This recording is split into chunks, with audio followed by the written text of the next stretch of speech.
Educação dos renascimentos às revoluções. O que quer dizer esse título? Vamos lá. Renascimentos. Sempre que nós ouvirmos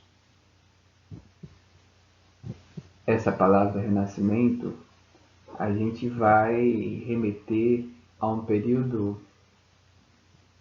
da Europa, principalmente a Europa ocidental, em que há um boom artístico, cultural, científico. Este boom fica mais evidente quando se compara a essas produções de caráter cultural, científico, artístico, do período que a gente convencionou chamar de Idade Média, que foi o período foco do vídeo anterior. Pois bem, apesar de esse renascimento, essa período da Renascença, também chamado de Renascença, a gente vê lá no século final do XV, começo do XVI, na Europa, esse processo é um processo que devagarzinho já vinha acontecendo no período em que a gente convenciona chamar de Baixa Idade Média, que a gente pode dizer que é um período de transição do medieval para a modernidade, né? Nesse período o pessoal percebeu que houve uma expansão tão grande dessas características que eu falei anteriormente, que eles se auto-intitularam como modernos. Como a gente sabe, moderno é aquilo que há de mais avançado, né? Enquanto aquele período que veio antes deles era o médio, porque antes do médio, durante a ascensão das civilizações greco-romanas, essas pessoas que estavam na Idade Moderna observavam que no período greco-romano, no auge do Império Romano, influenciado pela cultura grega, foi um período que houve outro boom artístico, cultural, científico, artístico-cultural, vamos lá, né? De conhecimento. E o novo boom seria o período lá no século XVI, o período dos renascentistas. Mas esse renascimento é um renascimento que você não observa apenas a nível dessas características que eu já falei, mas também há um renascimento político, né, de reforço das cidades e dos estados nacionais, e também há um renascimento econômico, já que há a ascensão da burguesia, essa burguesia também que faz com que essas cidades se tornem mais movimentadas, em que haja um maior intercâmbio comercial com outros locais do mundo, há o acréscimo das colônias americanas, lá da Oceania, do Extremo Oriente e da África no comércio europeu, né, graças ao domínio destes últimos lugares que eu falei por estados nacionais europeus. Né? Exemplo maior, o Brasil, que entre 1500 e 1822 foi colonizado por Portugal. Então, por isso que a gente, nessa época, pode falar não só de um renascimento, mas de renascimentos. E esse período, que a história convencionalmente chama de Idade Moderna, e sempre quando falo convencionalmente, é para focar ou frisar que não é algo dado, correto, definitivo, é apenas uma forma de facilitar a nossa análise histórica, né? Por isso que a gente acaba utilizando essas balizas, né? E aí o fim desse período dos renascimentos, do período moderno, é o fim do século XVIII, quando começa as revoluções. Né? A Revolução Francesa, que muda a concepção política da organização dos territórios europeus, né? Administrativamente e socialmente falando, e também a Revolução Industrial, que consolida definitivamente o capitalismo como principal ou como o modelo base socioeconômico da Europa, né, e influenciando inclusive suas possessões e seus negócios ao redor do mundo, né, graças à substituição de um modelo comercial agrícola para um modelo com foco na industrialização dos locais. Mas é nesse período em que eu fiz esse breve contexto para explicar o título, em que a gente observa também mudanças importantes na concepção educacional. E entender, conhecer essas mudanças é o foco principal desse vídeo.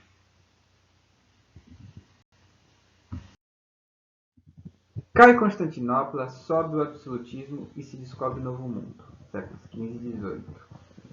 Esses acontecimentos, resumidos nesse título, eles, de alguma maneira, são exemplos de o quanto a Europa estava mudando de concepções de mundo característicos da Idade Média para concepções de mundo característicos da Idade Moderna. Lembrando que Constantinopla era a capital do Império Romano do Oriente. Este cai em 1453 d.C., que é um acontecimento que acaba ilustrando essas mudanças que já vinham ocorrendo no período que a gente convenciona chamar de Baixa Idade Média. Lembrando que o Império Romano, quando ele começou a se enfraquecer lá por volta dos anos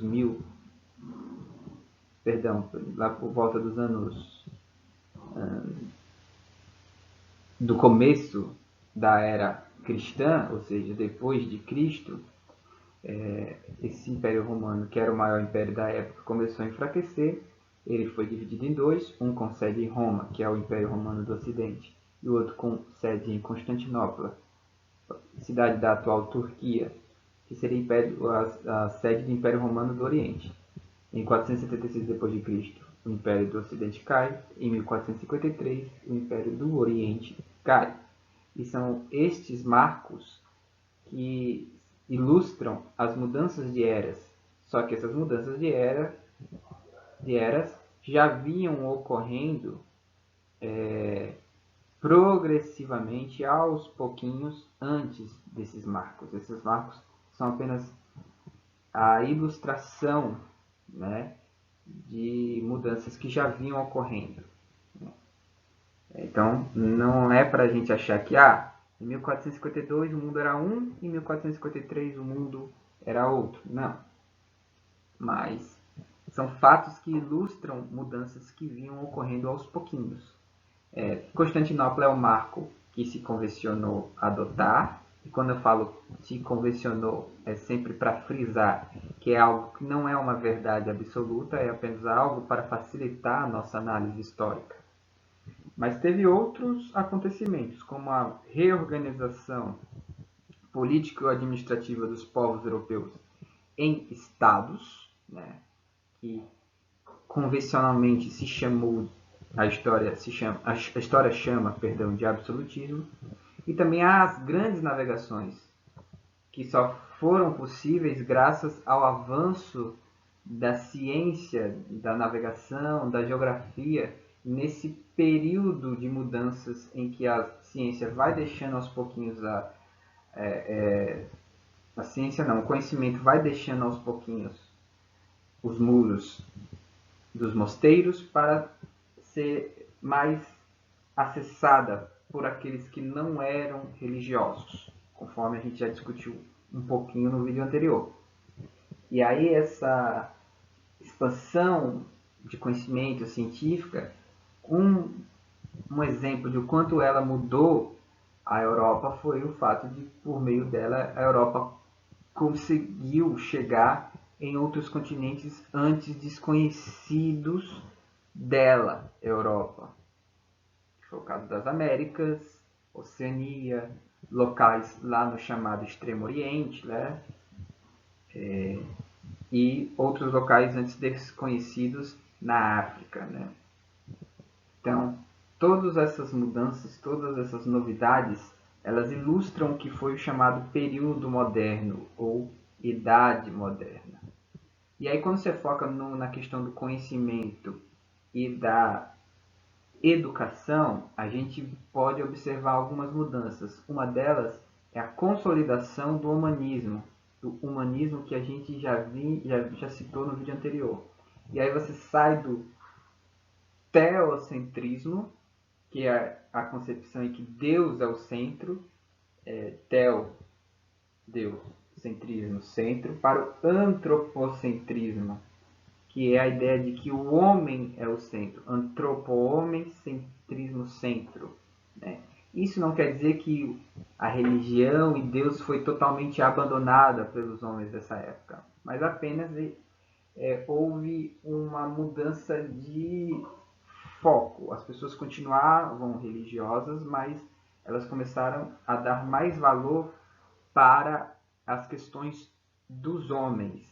E aí você dá mais valor também à ciência, que proporciona a melhoria da vida do homem, né? Ao invés de você focar todo o conhecimento, esforços ao dogma religioso. Né?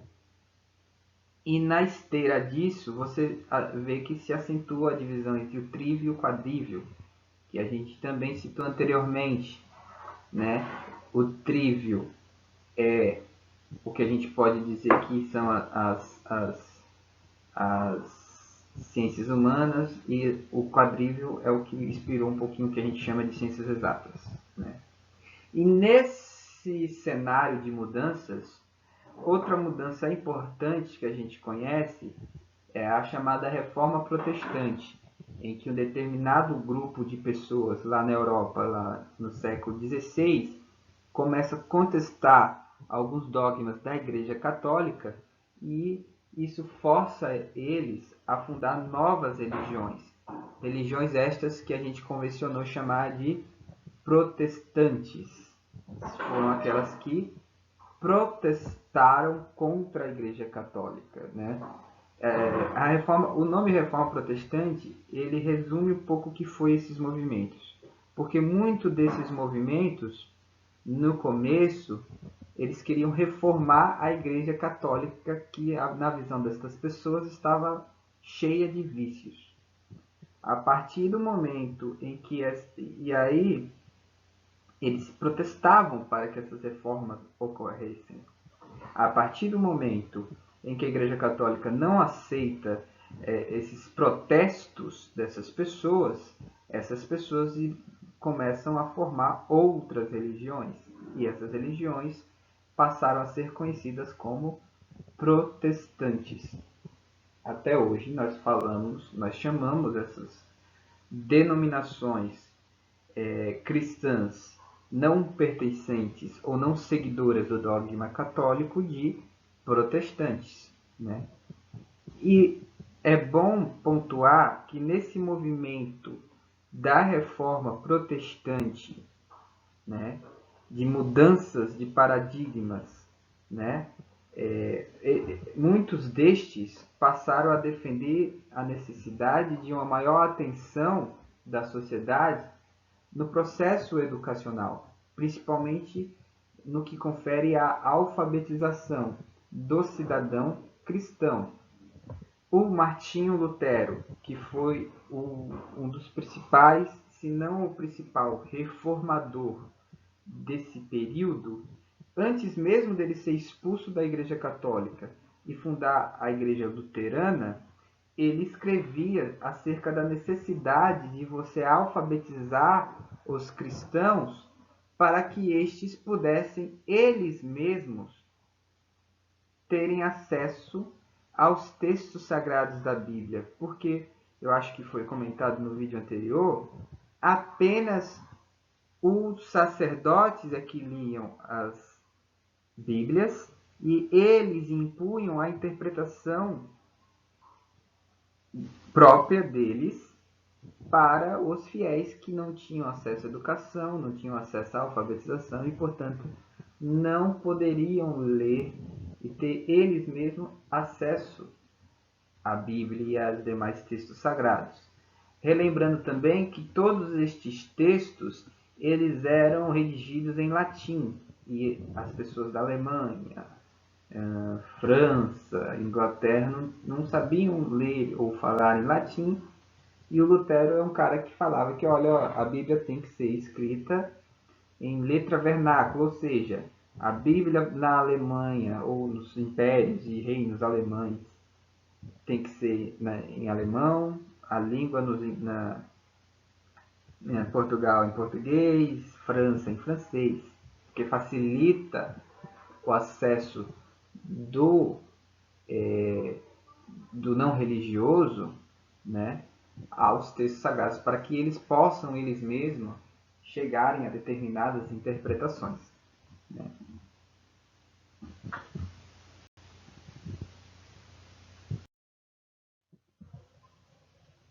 Quando se vocês tiverem a oportunidade de voltar ao vídeo ou de ver o vídeo sobre período medieval, a mudança do mapa da Europa no período moderno é bastante perceptível, porque no mapa medieval havia uma maior fragmentação e no mapa do período moderno há uma maior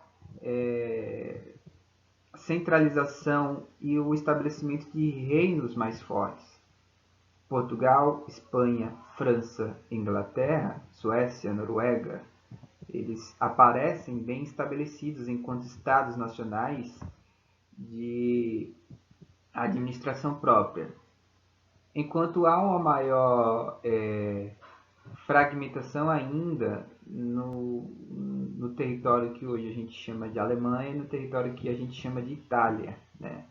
Mas acaba que Rússia, como vocês observam mais ali acima, e os outros que eu citei anteriormente, eles já eles consolidaram a sua organização estatal nessa época, o que facilitou inclusive para que eles pudessem organizar o processo marítimo deles e conquistar novos territórios, territórios estes que traziam riquezas para eles, para que esses estados pudessem se sustentar. É o caso desse pequenino estado ali na Península Ibérica chamada Portugal, que esse território minúsculo administrava todo o Brasil, um gigante que nem é o Brasil, e outras diversas possessões de África e Ásia, né?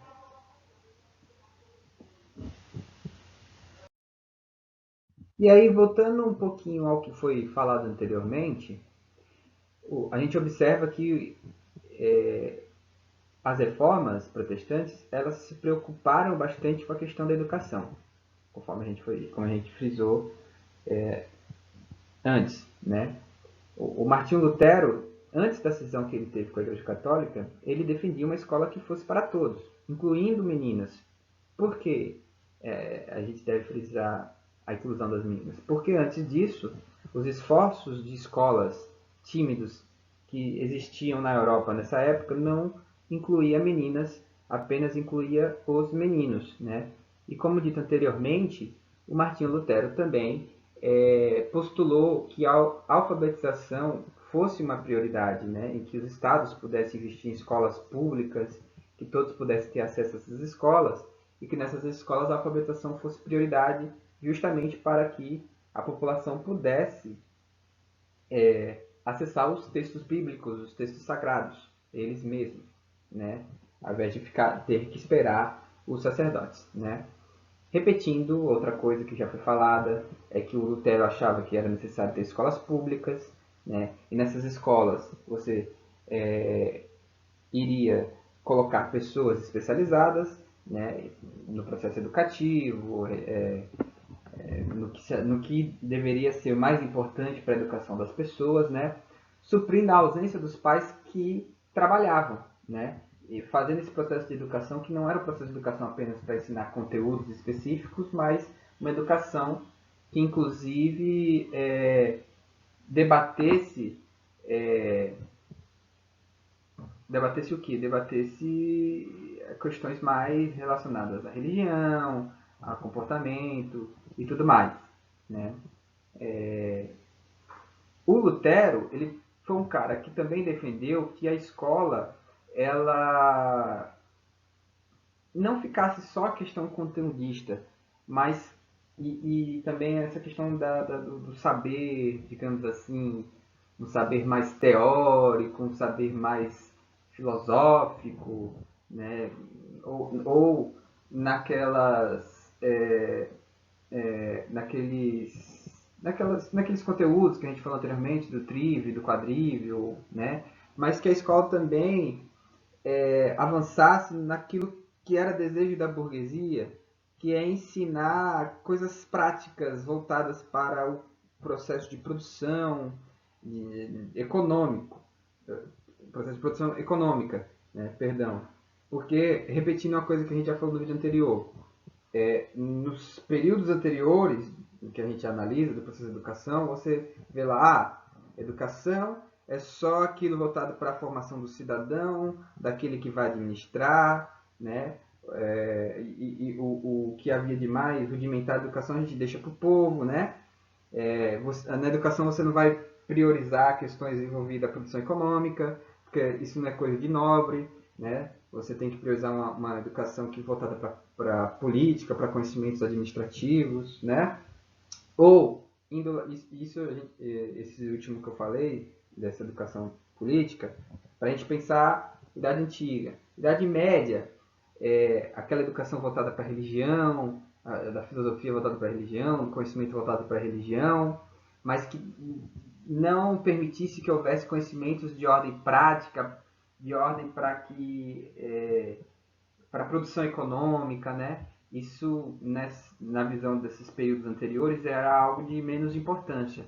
A gente falou que aos pouquinhos isso foi mudando, que isso foi incluindo a questão da prática, né? E o Lutero, na Idade Moderna, ele defende, olha, a educação ela pode ser questão do conhecimento mais teórico, mas também pode ser aquele voltado para o conhecimento prático, que envolva aspectos de produção econômica, né? Isso porque a burguesia vai tomando força, lembrando que o Lutero só consegue ter sucesso na sua reforma graças ao apoio de príncipes e de setores da burguesia é, é, daquela região ali do Sacro Império Germânico, né? Então Lutero acaba defendendo isso até porque os próprios burgueses foram fiadores das ideias luteranas, né? Então Lutero defende essa escola que combina prática e teoria, né? Mas, relembrando as aulas de história do ensino médio, você observa que a Igreja Católica ela reage frente às reformas, naquilo que a história convencionou chamar de contra-reforma, né? O nome é até elucidativo. A Igreja Católica ela toma diversas medidas para conter o avanço protestante, né? Uma delas é dar aos jesuítas a liberdade de estabelecer seu processo educativo, né? Quer dizer, as outras ordens elas também tinham essa liberdade, mas como os jesuítas era a ordem religiosa mais avançada nas discussões de ordem didático-pedagógica, ela foi a que foi mais apoiada nesse sentido. Tanto que são os jesuítas que vêm em peso para as Américas para catequizar os indígenas, e nesse processo de catequização é um processo que a gente pode dizer que catequização está ao lado do processo de educação. Ou a educação ela ocorre, mas tendo como base e como objetivo a catequização, né? Então, apoiando os jesuítas e as demais ordens, dando a elas essa prerrogativa da educação, os estados católicos europeus eles se livram de uma obrigação ou da tarefa de eles mesmos investirem e dá essa prerrogativa para os religiosos, né? Então, a gente observa, por exemplo, no Brasil, que quem é responsável pelo processo educacional aqui no Brasil durante o período colonial são as ordens religiosas, até 1750 os jesuítas. né? Porque você educar tendo como base a religião é uma forma de você frear o avanço protestante tanto na Europa, mas principalmente nas colônias, né? E o engraçado é que quando os países católicos, como os estados católicos, como Portugal, Espanha, eles dão aos religiosos essa tarefa de educar para catequizar, você observa que as populações nativas que foram subjugadas pela invasão dos europeus aos seus territórios, né, elas acabam tendo mais acesso a oportunidades educacionais do que as populações mais necessitadas, ou, perdão, as populações menos privilegiadas lá na Europa, né? Porque, exemplo, você não vê lá no século XVI e XVII, nos países católicos ou nos reinos católicos, um processo de alfabetização em massa da população menos privilegiada, da população trabalhadora. Já lá nas Américas, você vê que os indígenas, até para facilitar o processo de educação, eles são alfabetizados, muito para que eles possam ter acesso aos escritos, né? Para que facilite a tradução ou a melhor exibição da explicação religiosa para os indígenas, né? Isso é meio uma questão paradoxal, que para conseguir o domínio desses povos por meio da catequização, você acaba dando alfabetização para eles, coisa que não era feito de forma tão incisiva lá na Europa, por exemplo, entre os menos privilegiados, né? E aí, como dito anteriormente, a ordem jesuíta é a ordem que tinha mais preparo nessa questão didático-pedagógica. Logo, é aquela que vai ter mais apoio e mais acesso aos locais nas Américas, né? E essa qualidade, vamos dizer assim, do processo educacional jesuíta era resumida em um documento chamado Ratio Studiorum, o regulamento dos estudos, né?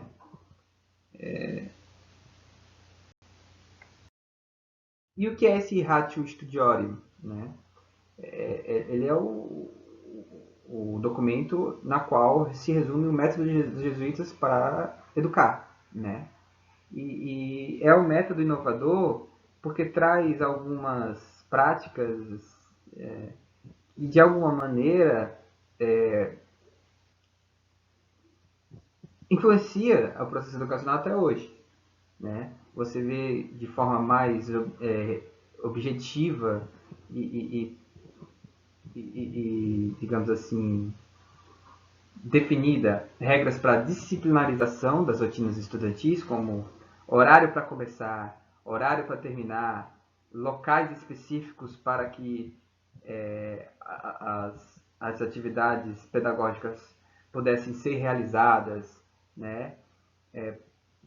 Uma ênfase maior aos processos de arguição, sabatinas para ver se o conteúdo realmente tinha sido aprendido. Então, se você for parar para pensar, dentro das minhas leituras, é o primeiro momento em que eu observo de forma mais nítida o estabelecimento de método de avaliação, né? Eu confesso que eu não vou afirmar isso para vocês com certeza, mas é o primeiro momento em que eu me deparo, dentro dessas discussões que a gente faz sobre história da educação, em que há uma preocupação maior com o processo de avaliação, né, de ver o que realmente o educando está aprendendo, né?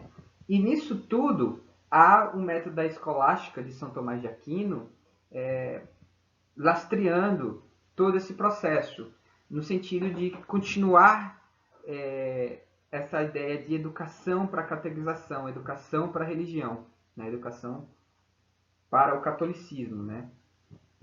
Mas é bom destacar que esse método jesuíta, você observa na análise que é feita, por exemplo, no Brasil colonial, há uma educação que não é tão pautada assim nas questões, digamos assim, teóricas, né? Há um vestígio da prática, né? De uma coisa voltada mais para a vida, digamos assim, ainda que não seja o foco, ainda que não seja uma inovação defendida ou valorizada de forma primordial, né? Pelos jesuítas.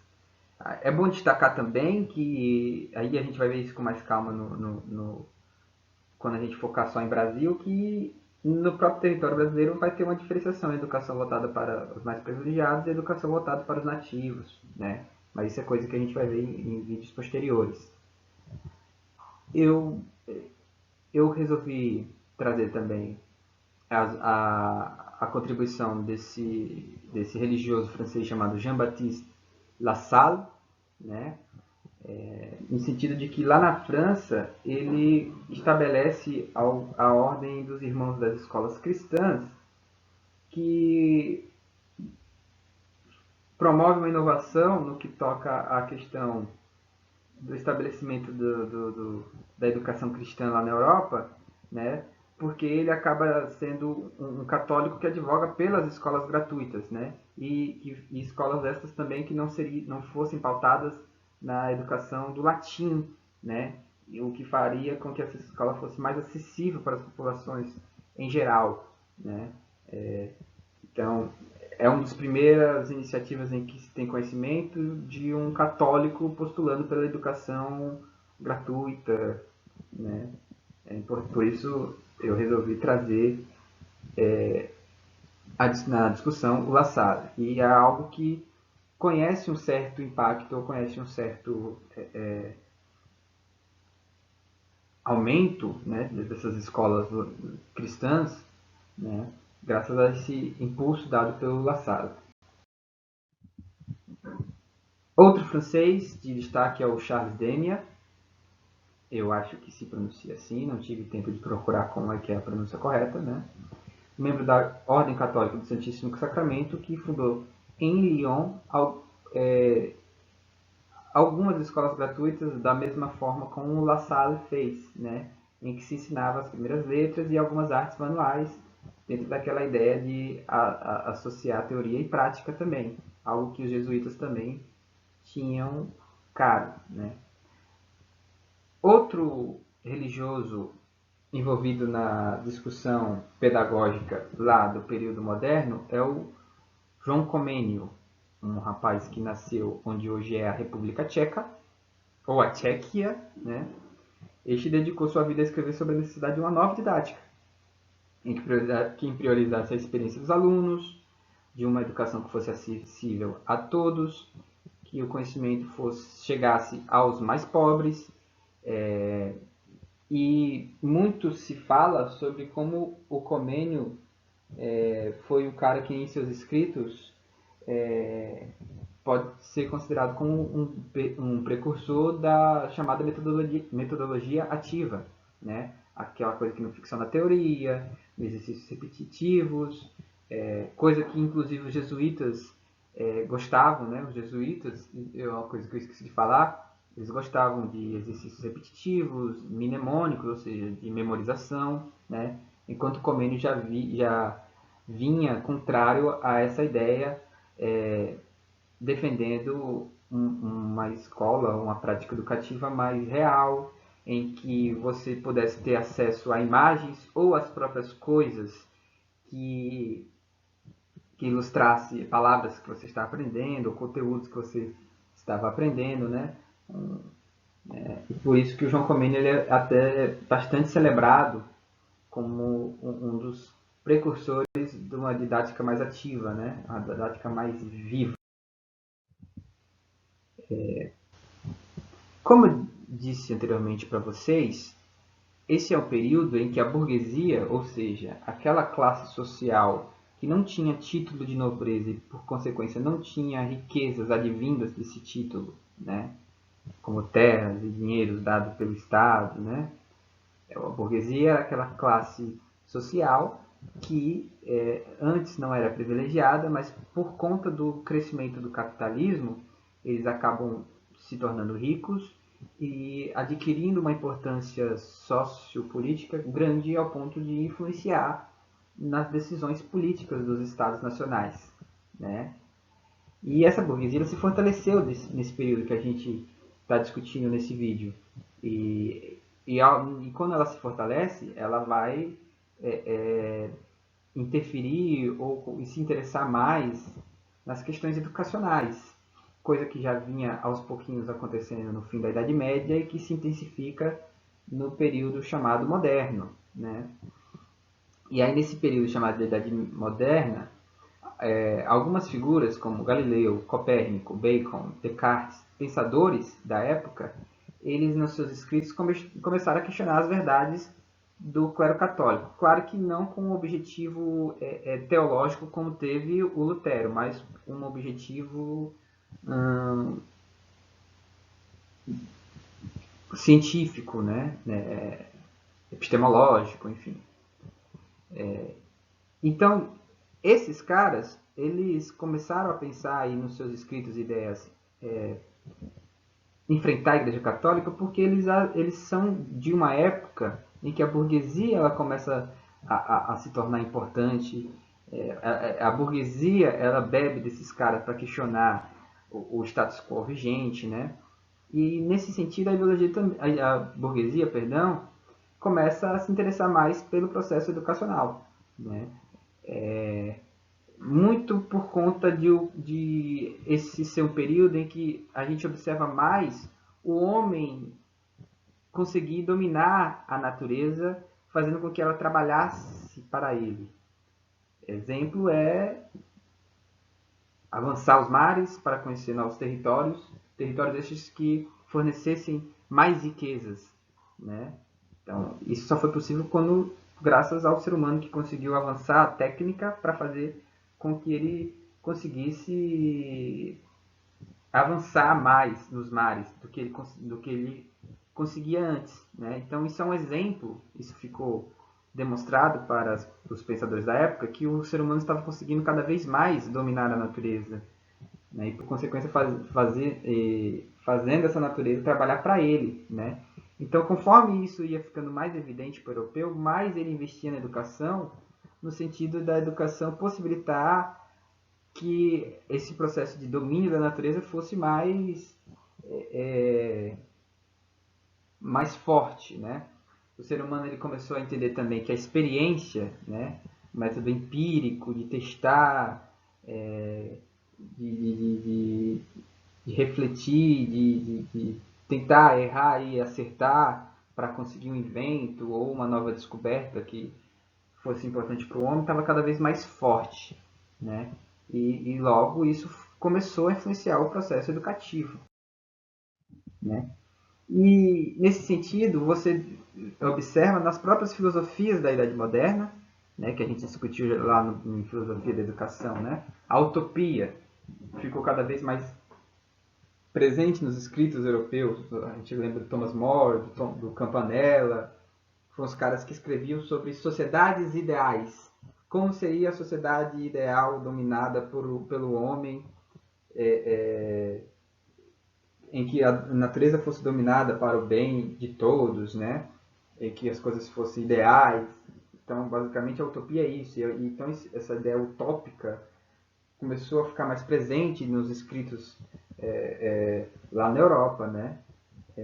O racionalismo, que é a ideia de a razão humana controlar o seu entorno, a razão humana ser aquilo que é o mais importante no processo de obtenção do conhecimento, né?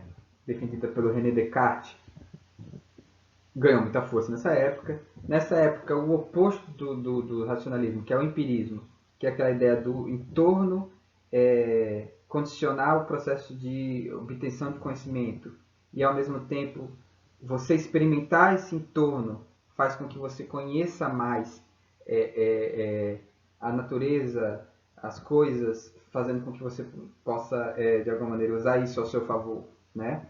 Então, todas essas ideias das filosofias do período moderno, que tentei resumir agora, da utopia, do racionalismo, do empirismo, acabou influenciando as novidades educacionais desse período em tela, ou seja, do período que a gente está estudando. Porque, por exemplo, quando você reforça a ideia de que o ser humano tem um processo racional que permite com que ele domine a natureza, é,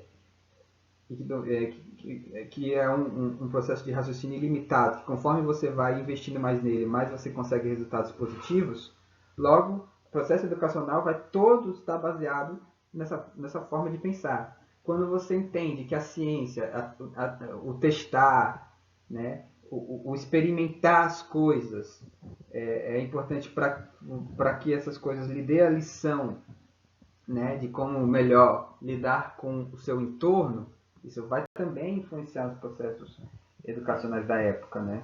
Então, a filosofia é algo que não é de graça, ela influencia e é influenciada pela época que ela se encontra, e o processo educacional exemplifica isso, né?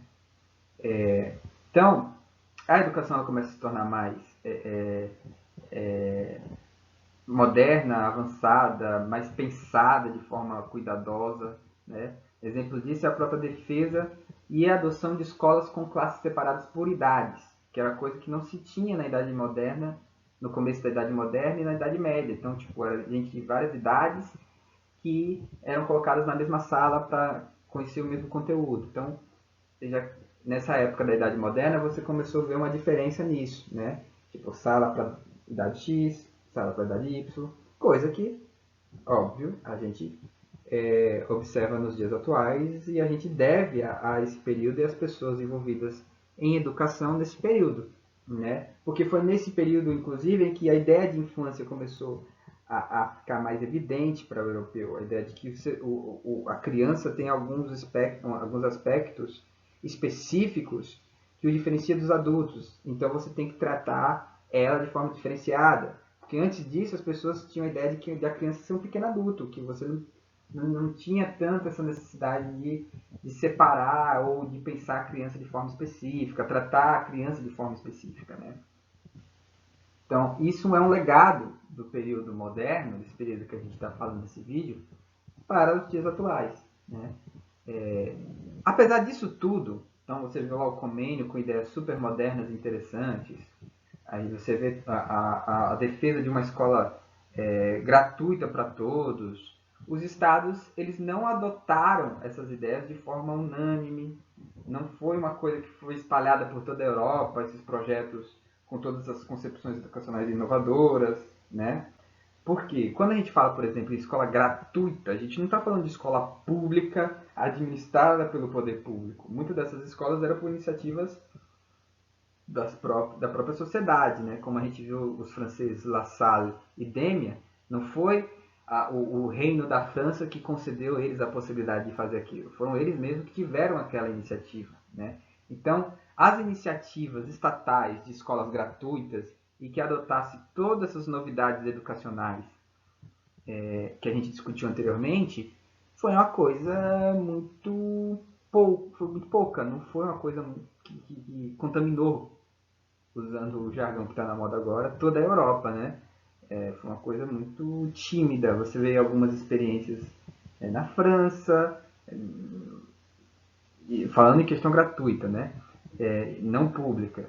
Né? Você vê lá em alguns reinos da Alemanha, principalmente aqueles reinos burgueses, né? E protestantes, ou seja, que adotaram as ideias das religiões que surgiram na crítica ao catolicismo, a adoção do Estado lá montando algumas escolas públicas, né? Mas ainda assim, repetindo, é uma coisa que não era a regra, era a exceção, né? Mas apesar disso, todos esses avanços obtidos, tanto na questão pedagógica como na questão da defesa de uma escola para todos, né? De uma educação que fizesse com que o ser humano expandisse seu domínio sobre a natureza, expandisse seus conhecimentos para o bem de todos, isso, apesar de não ter pego de cara, aos pouquinhos isso vai influenciar muitas pessoas. E aí você vai ver lá no fim do século XVIII, no contexto da Revolução Francesa, essas ideias serem defendidas de forma mais intensas, de formas mais intensas, perdão, e ao ponto de muitos estados adotarem de forma definitiva, em alguns casos, ou de forma mais incisiva, essa educação gratuita pública que fosse para todo mundo. Mas isso é coisa que a gente vai discutir com mais calma no próximo vídeo. Essas foram as referências utilizadas para todo esse conteúdo apresentado nesse vídeo, né? Peço perdão pelos problemas no áudio. O áudio não é profissional, é de um youtuber iniciante de meia tigela, que não tem nenhum tipo de tecnologia para fazer com que ele seja melhor, né? Peço perdão também pelos erros de português cometidos ao longo do vídeo, porque, como você sabe, eu estou dando isso aqui direto, né? É sem edição nenhuma, é como se fosse uma aula mesmo, né? E é isso. Até o próximo vídeo. Tchau.